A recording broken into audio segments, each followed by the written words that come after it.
You ask Tiger to calculate. This deals with linear inequalities with one unknown. The final result is x greater than -15.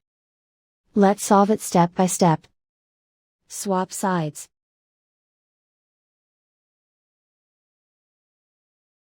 Group all constants on the right side of the inequality. Subtract 5 from both sides.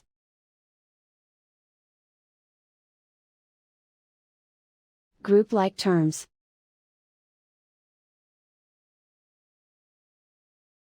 Simplify the arithmetic.